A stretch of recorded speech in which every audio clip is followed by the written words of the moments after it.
How are you today? Good, how are you? Are you enjoying Smorgasburg? I am having a great time. Would you like to come in the van and talk to me about life? I would love it if you would. Okay. So spin away. All right. I love you're just willing to get out there and play the game. Do it. 8. Okay. What is the hardest thing that you've ever had to say? Like tell somebody the truth about something, or like a conflict, or a lie, or a criticism. What's a scenario where you find it hard to say something to someone?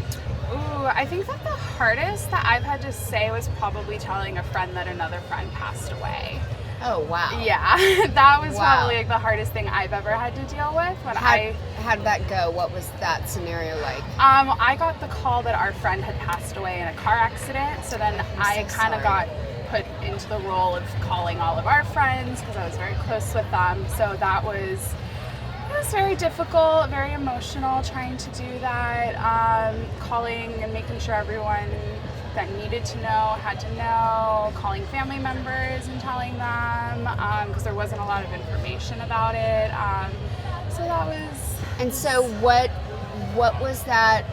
Yeah, I imagine that would be a horrible position to have to be in, and that all kinds of things come up. Did you find yourself like having to sort of manage other people's reaction and pain, and how did that work?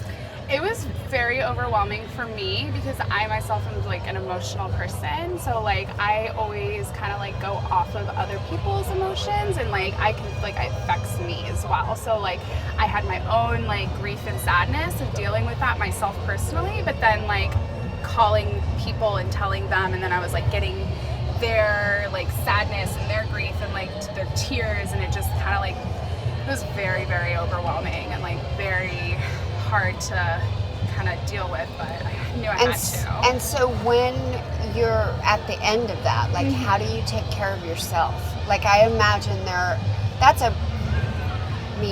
death is, and loss, and then again, like having to kind of be that, I don't know, container for all those other people's pain. Like how did you take care of yourself at the end of that? I kind of just like knew I had to. After doing it, I definitely like kept to myself for a few days after it was like all the calls were made and like memorial plans had started being set. Like I kind of just like took my time and like listened to my music, read some books, talked to my mom, and just kind of like refreshed my brain and my emotions. Right. And those are good self-care things. Yeah, reaching out to your mom.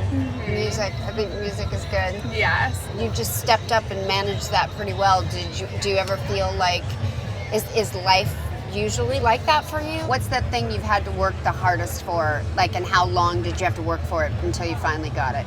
Oh God, probably before